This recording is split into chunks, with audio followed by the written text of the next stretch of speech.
If domain of fx is minus infinity to 0, then domain of f of 6 of fractional part of x square minus 5 of fractional part of x plus 1। देखो f of x है तो domain मतलब x का value, तो x का value minus infinity to 0 है, मतलब less than equal to 0 है।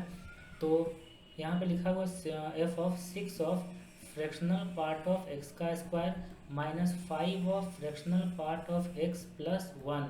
तो इसमें इस फंक्शन को डिफाइन होने के लिए 6 of fractional part of x का square minus 5 of fractional part of x plus 1 का जो वैल्यू है वो लेस देन इक्वल टू 0 होना चाहिए।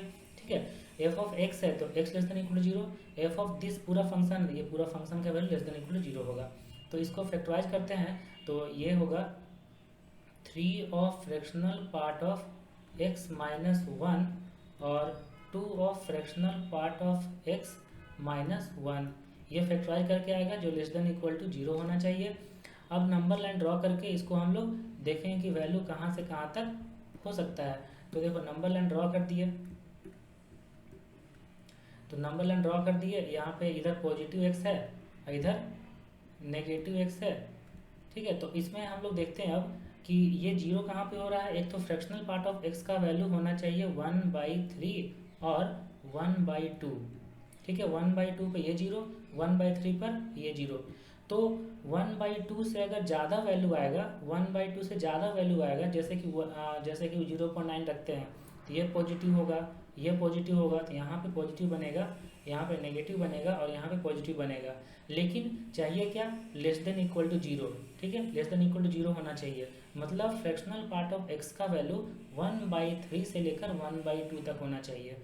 अब सोचो कि फ्रैक्शनल पार्ट ऑफ x का वैल्यू 1/3 कब होता है, तो जब x का वैल्यू कोई भी इंटीजर प्लस 1/3 होगा।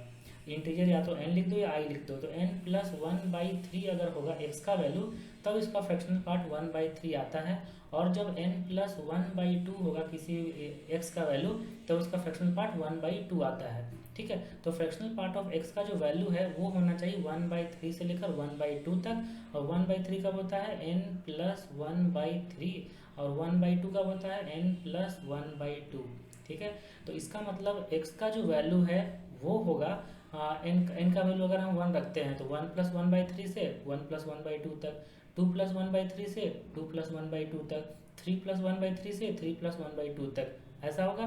इसीलिए हम लोग x बिलोंग्स टू यूनियन लगाते हैं। ठीक है, x बिलोंग्स टू यूनियन होगा, जहाँ n बिलोंग्स टू इंटीजर है, और लिखेंगे यहाँ पे n प्लस 1/3 से n प्लस 1/2 तक, जहाँ n कोई भी इंटीजर हो सकता है, और यूनियन दे दिए, और इक्वल टू का साइन है, इक्वल टू का साइन तो 1/3 भी होगा, 1/2 भी होगा, मतलब क्लोज ब्रैकेट लिख दिए। तो देखो ये वाला कौन सा ऑप्शन को मैच कर रहा है, ये ऑप्शन ए है। ओके।